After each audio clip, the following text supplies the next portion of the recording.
엄마는 아빠와의 사랑이 하늘의 별처럼 영원한 것이라고 늘 말씀하셨습니다. 하지만 어느 날 그 별들이 갑자기 심연으로 변해 나의 순진한 믿음을 집어삼켰습니다. 저는 기억합니다. 익숙했던 거실이 이상하게 싸늘해졌던 것을요. 나의 아버지 박민혁은 떨리는 손으로 태블릿 화면에 재생 버튼을 눌렀습니다. 어둠이 걷히고 화면이 밝아지며 나타난 것은 바로 어젯밤의 흔적이 고스란히 남은 자신의 거실이었습니다. 하지만 그 익숙한 공간에서 펼쳐지는 광경은 지독하게 낯설고 잔인했습니다. 그 사람 잠들었어? 좋아. 이제 계획서 보여줘. 그 목소리, 저는 절대 잊을 수 없을 것입니다. 그것은 나의 어머니 최서연의 목소리였습니다. 평소에 다정하고 상냥한 톤은 온데간데없고 얼음장처럼 차갑고 날카로운 목소리였습니다.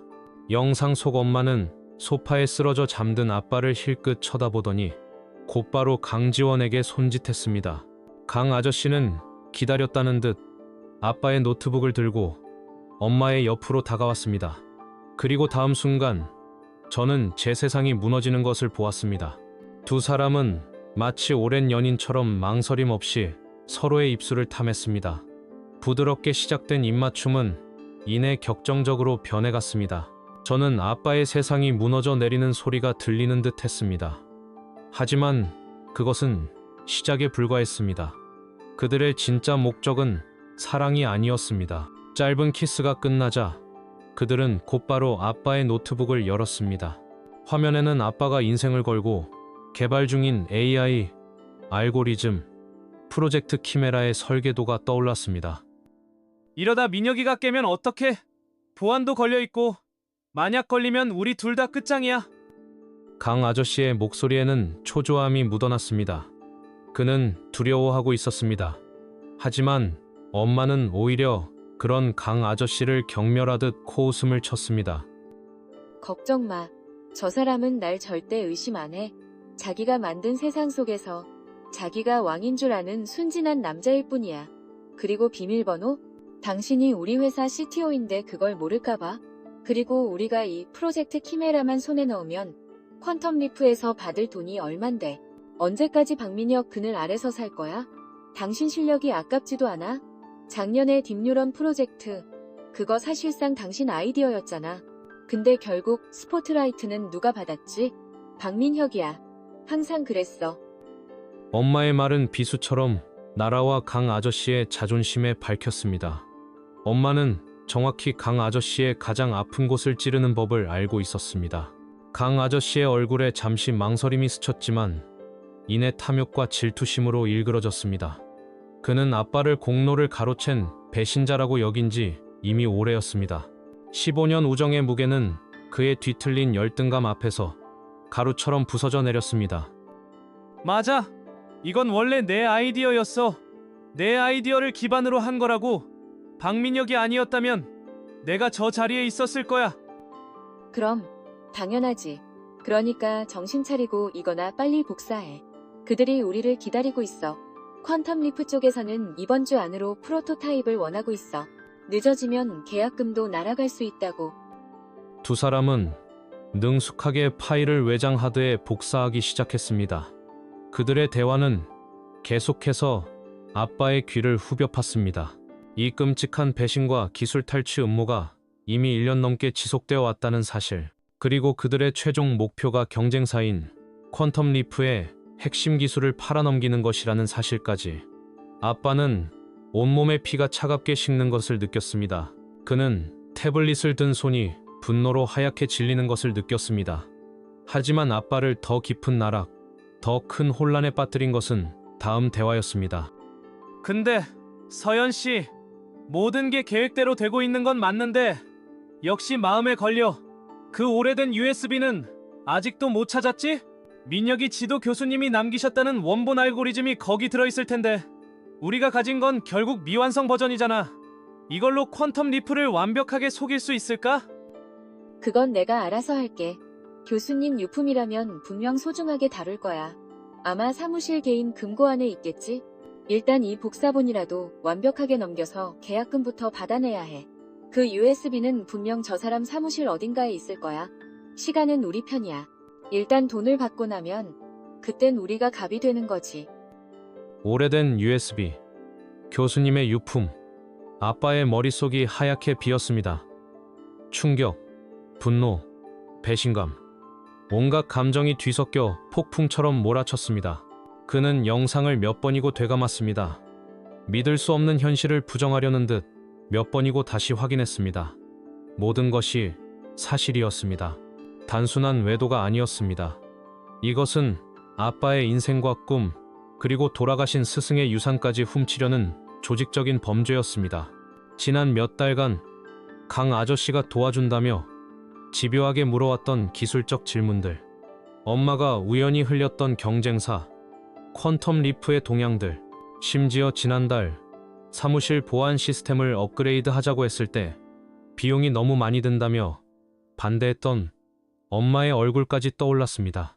아무런 의심 없이 넘겼던 사소한 순간들이 이제는 고통스러운 퍼즐 조각이 되어 하나의 끔찍한 그림을 완성하고 있었습니다. 세상에서 가장 믿었던 두 사람이 아빠를 상대로 거대한 사기극을 벌이고 있었습니다. 아빠는 당장이라도 태블릿을 바닥에 내리쳐 산산조각 내고 싶었습니다. 소리를 지르며 잠든 그들을 깨워 모든 것을 따지고 싶었습니다. 하지만 그는 그러지 않았습니다. 심장을 찢는 듯한 고통의 파도가 지나가자 아빠의 내면 깊은 곳에서 무언가 다른 것이 올라왔습니다. 분노의 붉은 불꽃이 사그라들자 그 자리에는 강철처럼 차갑고 푸른 결심이 싹 텄습니다. 심장이 아닌 머리가 움직이기 시작했습니다. 감정적인 대응은 저들의 소나귀에 놀아나는 짓일 뿐입니다. 아빠는 조용히 자리에서 일어났습니다. 부엌으로 걸어가 원두를 갈고 정성스럽게 커피를 내렸습니다. 기계 소리와 커피향이 고요한 아침 공기를 채웠습니다. 뜨거운 김이 피어오르는 커피잔을 들고 그는 소파에 다시 앉았습니다. 아빠의 눈은 더 이상 분노로 떨리지 않았습니다. 대신 사냥감을 노리는 포식자처럼 깊고 서늘한 빛을 띠기 시작했습니다. 복수, 그 단어가 아빠의 머릿속을 가득 채웠습니다. 어설픈 감정적 폭발이 아닌 그들이 아빠에게 했던 것과 똑같이, 아니, 그보다 더 철저하고 완벽하게 계산된 복수를. 아빠는 이제 피해자가 아니었습니다. 이 게임의 판을 새로 짤 심판자가 되기로 결심했습니다. 그때 아빠의 스마트폰이 짧게 진동했습니다. 화면에 뜬 발신자는 강지원이었습니다. 위선적인 친구의 이름이 화면 위에서 춤을 추는 듯 했습니다. 야, 민혁아, 어제 진짜 재밌었다. 이번 주말에 우리 팀 다 같이 북한산이나 갈까? 스트레스도 좀 풀고. 아빠는 메시지를 가만히 내려다보았습니다. 아빠의 입가에 희미한 미소가 걸렸습니다. 그것은 기쁨의 미소가 아니었습니다. 빙하가 갈라지듯 차갑고 예리한 복수의 서막을 알리는 미소였습니다. 아빠는 천천히 손가락을 움직여 답장을 입력하기 시작했습니다. 아빠의 머릿속에서는 이미 북한산의 등산로가 아닌 두 배신자를 파멸로 이끌 지옥의 지도가 그려지고 있었습니다. 아빠가 보낸 답장은 조아단 두 글자였습니다. 그리고 그로부터 며칠 뒤 약속한 주말이 찾아왔습니다. 쾌청한 가을 하늘 아래 세 사람은 북한산 정상 100군데에 서 있었습니다. 발 아래로 펼쳐진 서울의 풍경은 장관이었고 등산객들의 활기찬 목소리가 사방에서 들려왔습니다. 하지만 이 평화로운 풍경과 달리 세 사람 사이에는 보이지 않는 팽팽한 긴장감이 흐르고 있었습니다. 연극에 막이 오른 것입니다. 와, 여기서 보니까 우리가 매일 출근하는 판교 테크노밸리가 개미처럼 보이네. 우리가 만든 키메라가 곧 저 전체를 뒤흔들 거라고 생각하니 짜릿한데. 강 아저씨는 땀을 닦으며 의기양양하게 말했습니다. 그의 옆에서 엄마도 아름다운 미소를 지으며 고개를 끄덕였습니다. 그 완벽한 부부의 모습에 아빠는 속으로 헛웃음을 삼켰습니다. 그는 먼 곳을 응시하며 무심한 척 첫 번째 미끼를 던졌습니다. 그러게, 정말 대단한 프로젝트지.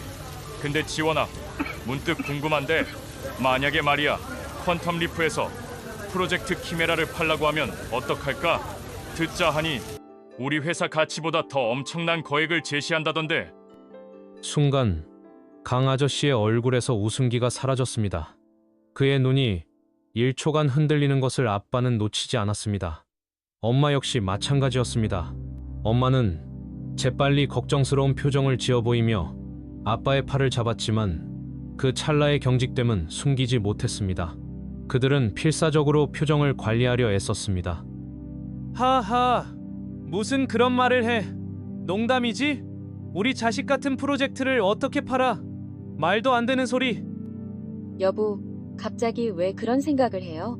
회사에 무슨 문제 있어요? 요즘 투자건 때문에 스트레스 많이 받아서 그래요? 우리한테 말해봐요. 우리가 있잖아요. 엄마는 진심으로 걱정하는 아내의 가면을 완벽하게 쓰고 있었습니다. 아빠는 엄마의 위선에 속이 뒤틀리는 것을 느꼈지만 태연하게 웃어 보였습니다. 스페플, 아니야, 그냥 해본 소리야. 하도 요즘 주변에서 그런 소리가 들리길래. 역시 내 아내랑 내 친구밖에 없네. 너희들이 그렇게 말해주니 마음이 놓인다. 아빠는 사람 좋게 웃으며 상황을 넘겼습니다. 하지만 그는 확신했습니다. 저들은 분명 미끼를 물었습니다. 등산을 마치고 내려오는 길, 아빠는 두 번째 덫을 놓기 시작했습니다. 그는 일부러 지친 기색을 보이며 엄마와 강 아저씨에게 말을 걸었습니다. 아, 요즘 키메라 보안 모듈 때문에 골치가 아파. 자꾸 사소한 충돌이 일어나서. 지원아, 미안한데 네가 한번 봐줄 수 있을까? 역시 기술적인 건 네가 최고잖아. 아무리 내가 CEO라도 이런 디테일은 널 못 따라가지. 네가 최고라는 말에 강 아저씨의 얼굴에 우월감이 스쳤습니다.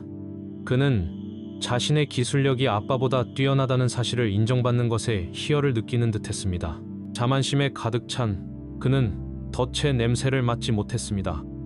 그래, 알았어. 당연히 내가 봐줘야지. 하긴 그 부분은 네가 이해하기 좀 복잡할 수 있지. 걱정 마. 이 강지원이 있는데 뭐가 문제겠어? 아마 네가 놓친 사소한 버그일 거야. 소스 코드 나한테 보내줘. 내가 주말 동안 보고 월요일 아침에 완벽한 코드로 만들어줄게. 아빠가 강 아저씨에게 넘겨줄 소스 코드는 물론 평범한 알고리즘이 아니었습니다. 그것은 교묘하게 설계된 트로이 목마였습니다. 겉보기에는 완벽한 알고리즘이지만 외부 서버로 유출되는 순간 특정 데이터를 파괴하고 역추적 신호를 보내도록 설계된 함정이었습니다. 그리고 마지막 미끼는 엄마를 향했습니다. 잠시 휴식을 취하는 동안 아빠는 엄마에게 다정하게 말을 걸었습니다. 여보, 생각해보니 걱정이야. 회사 기밀 자료랑 돌아가신 교수님 유품도 전부 사무실 개인 금고에 있는데 비밀번호는 나만 알지만 그래도 요즘 세상이 흉흉하잖아. 교수님 유품이라면 그 오래된 USB 말하는 거예요? 그렇게 소중한 건 집에 두는 게 낫지 않아요? 그게 더 위험할 수 있잖아. 우리 회사 금고가 훨씬 안전하지. 아주 특별한 열쇠랑 비밀번호가 없으면 절대 못 열어. 아빠는 말을 마치며 물병을 집으려고 몸을 기울였습니다.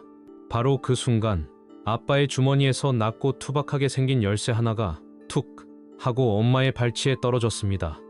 엄마의 눈이 순간적으로 그 열쇠에 고정되었습니다. 어이쿠, 이거 왜 떨어졌지? 아빠는 아무렇지 않은 척 열쇠를 다시 주워 주머니에 넣었습니다. 하지만 그는 보았습니다. 엄마의 눈 속에 번뜩이는 탐욕의 불꽃을. 산행이 끝나고 며칠 뒤 아빠는 판교가 아닌 강남의 한 초고층 빌딩에 있는 법무법인을 찾았습니다. 그곳에서 아빠는 IT 및 기술 유출 전문으로 악명 높은 조 변호사를 만났습니다. 박 대표님, 가져오신 영상은 잘 봤습니다. 이건 명백한 부정행위이자 신뢰 파탄의 증거입니다. 두 사람에게 이혼 및 상간자 소송을 통해 막대한 위자료를 청구할 수 있습니다. 하지만 조 변호사, 그녀의 날카로운 눈빛이 아빠를 향했습니다. 대표님의 진짜 목적은 단순한 위자료가 아닌 것 같군요. 기술 유출에 대한 처벌을 원하시는 거죠? 그렇다면 이 영상만으로는 부족할 수 있습니다. 그들이 실제로 알고리즘을 제3자에게 넘기는 행위, 즉 거래의 증거를 포착해야 합니다. 더 확실한 스모킹 건이 필요합니다. 스모킹건, 어떻게 해야 그 증거를 잡을 수 있을까요? 이 싸움은 감정적으로 해서는 안 됩니다. 저들은 지금쯤 대표님이 뭔가 눈치챘을까 불안해하고 있을 겁니다. 그 불안감을 역이용해야 합니다. 그들이 스스로 움직여 증거를 남기게 만들어야 해요.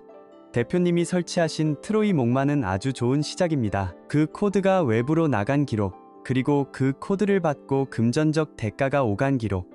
그게 바로 우리가 찾던 스모킹건입니다. 그럼 저는 뭘 하면 됩니까? 아무것도 하지 마십시오. 평소처럼 행동하세요. 더 다정하게, 더 믿는 척. 덫을 놓고 나면 사냥꾼은 그저 조용히 기다릴 뿐입니다. 사냥감이 제 발로 덫에 걸릴 때까지요. 그리고 모든 것을 기록하십시오. 녹음기, CCTV, 이메일, 사소한 것 하나 놓치지 마세요. 법정에서는 그 사소한 것들이 승패를 가릅니다. 조 변호사와의 상담을 마친 아빠의 발걸음은 더 이상 무겁지 않았습니다. 아빠의 머릿속은 복잡한 법률 용어 대신 거대한 체스판으로 가득 차 있었습니다. 그는 더 이상 상처 입은 남편이나 배신당한 친구가 아니었습니다. 그는 이제 냉철한 사냥꾼이었습니다. 그리고 그 스모킹건은 아빠의 예상보다 훨씬 빨리 나타났습니다. 그날 밤 아빠는 자신의 사무실이 아닌 어두운 감시실에 앉아 있었습니다. 아빠의 눈은 여러 개로 분할된 CCTV 화면에 고정되어 있었습니다. 시간은 자정을 넘어가고 있었습니다. 그리고 마침내 아빠의 사무실 복도 끝에 두 개의 흐릿한 인형이 나타났습니다. 제 심장이 거세게 뛰기 시작했습니다. 익숙한 실루엣, 바로 엄마와 강아저씨였습니다. 그들은 주위를 살피며 조심스럽게 아빠의 사무실 문을 열고 안으로 들어갔습니다. 강아저씨는 초조한 듯 연신 주변을 두리번거렸지만 엄마는 단호하고 목적이 분명해 보였습니다. 아빠는 마우스를 움직여 화면을 확대했습니다. 어둠 속에서 엄마가 가방에서 무언가를 꺼냈습니다. 그것은 바로 아빠가 산에서 실수로 떨어뜨렸던 그 낡은 금고 열쇠였습니다. 엄마가 열쇠를 들고 금고로 다가가는 순간 아빠의 입가에 다시 한번 그 빙하 같은 미소가 떠올랐습니다. 체스판 위의 킹이 두 개의 말을 잡기 위해 자신의 퀸과 비숍을 제물로 던진 순간이었습니다. 덫에 걸린 쥐들은 이제 막다른 길에 다다르고 있었습니다. 덫에 걸린 쥐들은 자신들이 막다른 길에 몰렸다는 사실조차 알지 못했습니다. 그리고 운명의 날은 IT 업계의 모든 시선이 집중된 아름다운 섬, 제주에서 밝아왔습니다. 국내외 유수의 투자자들이 모두 모인 제주 국제 컨벤션 센터의 호화로운 컨퍼런스 홀, 바다를 향한 통유리창 너머로 에메랄드빛 파도가 반짝이고 실내에는 은은한 커피 향과 함께 성공에 대한 기대감이 가득했습니다. 이 모든 화려함은 곧 펼쳐질 잔인한 연극을 위한 완벽한 무대 장치였습니다. 행사의 클라이맥스, 바로 프로젝트 키메라의 공식 시연회였습니다. 단상 위 말끔한 수트를 차려입은 강지원은 자신감 넘치는 미소로 가득 차 있었습니다. 그는 자신의 인생이 바뀔 순간이라고 확신하는 듯 했습니다. 객석 맨 앞줄에는 우아한 드레스 차림의 최서연이 앉아 남편의 가장 친한 친구이자 자신의 공모자에게 격려의 미소를 보내고 있었습니다. 멀리서 보면 성공한 스타트업의 완벽한 팀워크처럼 보였습니다. 안녕하십니까? 귀빈 여러분, 저희 회사의 CTO 강지원입니다. 지난 1년간 저희가 피와 땀으로 일궈낸 결실을 드디어 여러분께 선보이게 되어 영광입니다. 지금부터 여러분께 미래를, 바로 프로젝트 키메라를 보여드리겠습니다. 강 아저씨의 목소리는 힘찼습니다. 그의 손짓에 따라 거대한 스크린 위로 프로젝트 키메라의 화려한 그래픽이 펼쳐졌습니다. 복잡한 데이터들이 아름다운 시각 자료로 변환되고 알고리즘은 막힘없이 연산을 수행하는 듯 보였습니다. 투자자들의 얼굴에 감탄사가 떠올랐습니다. 강 아저씨의 어깨가 으쓱 올라갔습니다. 하지만 그 순간이었습니다.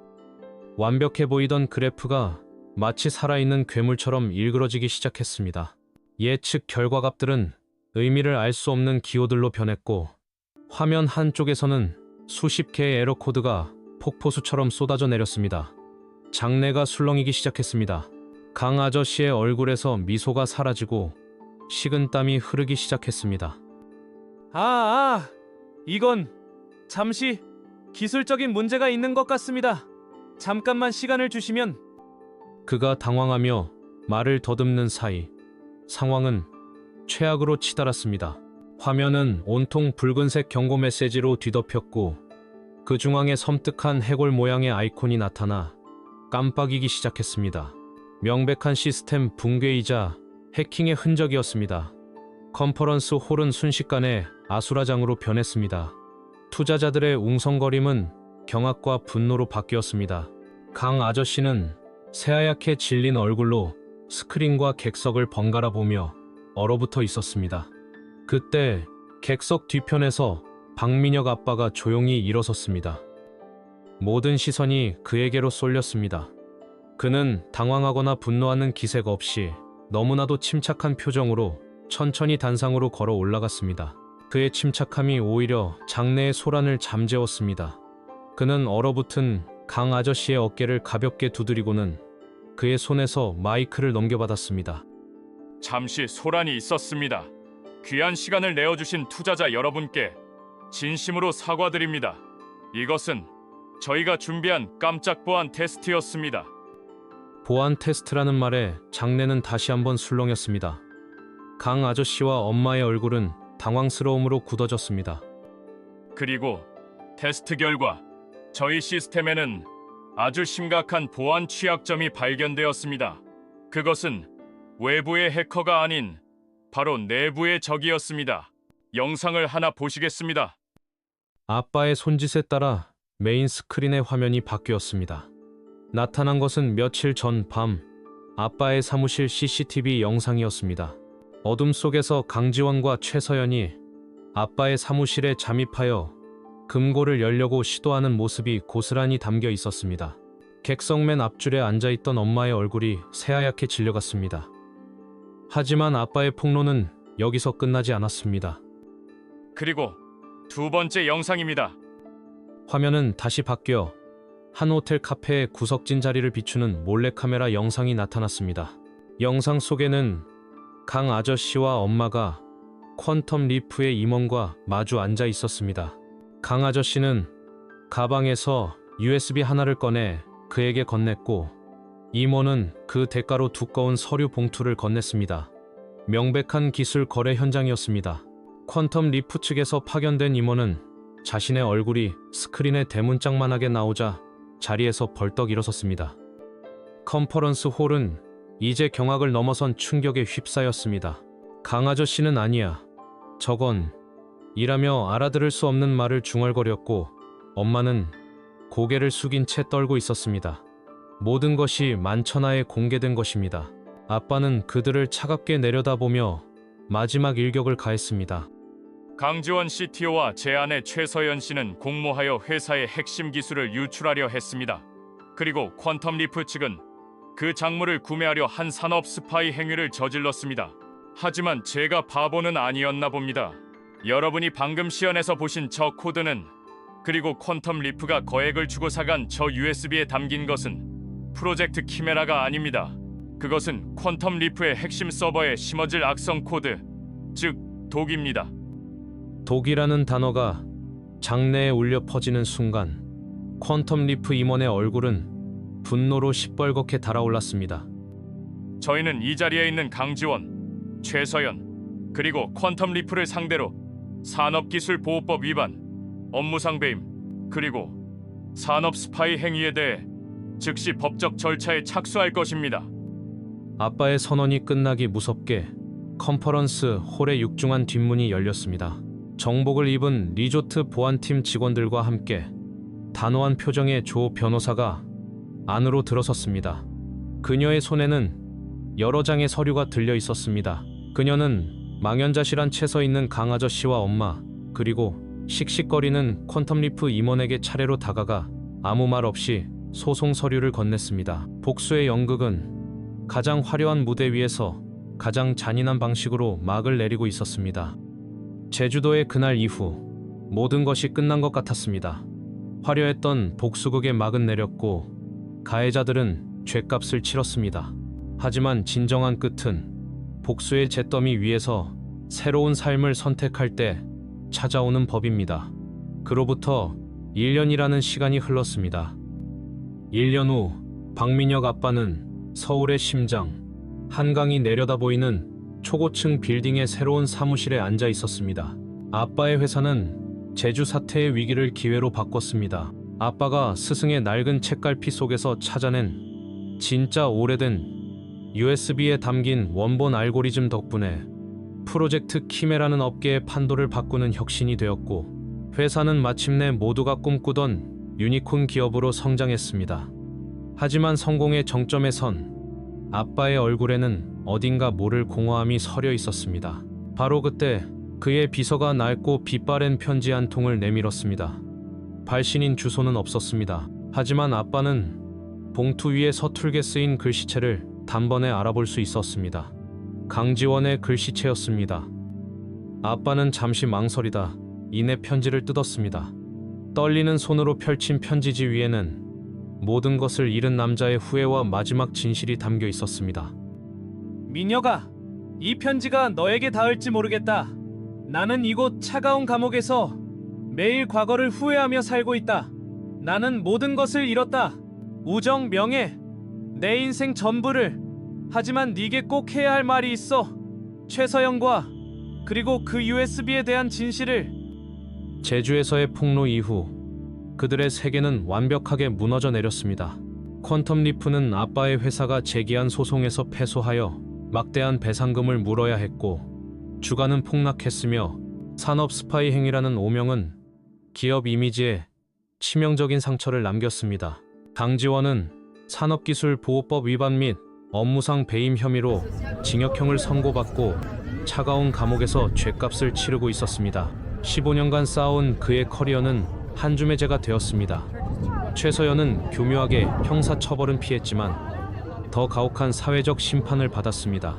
VC 업계에서 그녀는 사실상 영구 제명되었고, 그녀를 반짝이게 했던 모든 사교계와 인맥은 신기루처럼 사라졌습니다. 아빠와의 이혼은 일사천리로 진행되었고, 엄마는 위자료 한 푼 받지 못한 채 조용히 자취를 감췄습니다. 아빠는 편지를 계속 읽어 내려갔습니다. 편지 속에는 아빠가 미처 알지 못했던 더 깊고 어두운 진실이 담겨 있었습니다. 모든 건 서연이의 계획이었어. 그녀가 먼저 나를 찾아왔다. 너에 대한 나의 질투심과 열등감을 교묘하게 파고들었지. 나는 바보같이 그 손을 잡았고, 그녀는 돈뿐만 아니라 너 자체를 파괴하고 싶어 했어. 너는 모르는 너희 집안과 얽힌 오래된 원한이 있다고 했다. 무슨 소린지는 나도 몰라. 하지만 그녀의 눈빛은 진심이었어. 아빠의 심장이 차갑게 내려앉았습니다. 자신도 모르는 집안의 원한이라니. 엄마의 배신이 단순한 야망 때문이 아니었다는 사실은 또 다른 충격으로 다가왔습니다. 그리고 교수님의 USB, 거기에는 알고리즘 원본만 있던 게 아니야. 나도 딱 한 번 봤지만 그 안에는 교수님의 숨겨진 연구 기록과 어쩌면 세상을 떠들썩하게 만들 수도 있는 비밀이 함께 들어있었어. 서연이가 정말로 노렸던 건 그것이었을지도 몰라. 미안하다, 민혁아. 이제 와서 이런 말을 하는 게 비겁하다는 거 알아. 하지만 이것만은 알아주길 바랐다. 편지는 거기서 끝나 있었습니다. 아빠는 편지를 든 채 한참 동안 창밖의 한강을 말없이 내려다보았습니다. 강물은 어제와 같이, 그리고 내일도 그러할 것처럼 묵묵히 흘러가고 있었습니다. 그는 모든 것을 이겼습니다. 완벽한 복수를 성공시켰습니다. 하지만 승리의 축배는 달콤하지 않았습니다. 텅 빈 공허함과 지독한 피로감만이 아빠를 감쌌습니다. 엄마의 숨겨진 원한, 스승의 비밀, 또 다른 복수의 씨앗이 아빠의 발밑에 떨어져 있었습니다. 이 씨앗에 물을 주어 더 거대한 복수의 나무로 키울 수도 있었습니다. 어쩌면 그것이 이 모든 비극의 완전한 끝을 맺는 방법일지도 모릅니다. 하지만 아빠는 더 이상 싸우고 싶지 않았습니다. 아빠는 천천히 손에 든 편지를 반으로 찢었습니다. 그리고 또다시 반으로. 마침내 편지가 형체를 알아볼 수 없는 조각들이 되자 아빠는 그것을 옆에 있던 쓰레기통에 미련 없이 던져 넣었습니다. 끝났어. 이제 정말로. 아빠는 선택했습니다. 과거의 어둠을 파헤치는 대신 현재의 빛을 향해 나아가기로. 더 이상의 증오와 복수는 아빠의 삶을 갉아먹을 뿐이라는 것을 깨달은 것입니다. 바로 그때 아빠의 스마트폰이 울렸습니다. 대학 시절 이후 거의 연락이 끊겼던 이 모든 사건과 아무 관련 없는 옛 친구의 이름이 화면에 떠 있었습니다. 아빠는 잠시 망설이다 전화를 받았습니다. 수화기 너머로 유쾌한 친구의 목소리가 들려왔습니다. 야, 박민혁, 살아있었냐?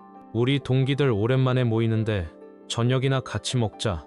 아빠는 창밖으로 지는 저녁 노을을 바라보았습니다. 붉게 물든 하늘이 꼭 상처가 아물고 돋아난 새살 같았습니다. 그리고 지난 1년간 단 한 번도 아빠의 얼굴에 나타나지 않았던 표정이 떠올랐습니다. 그래, 좋아.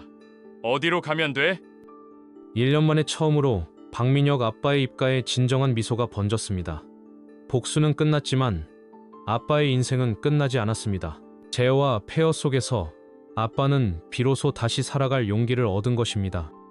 재와 폐허 속에서 피어난 작은 미소.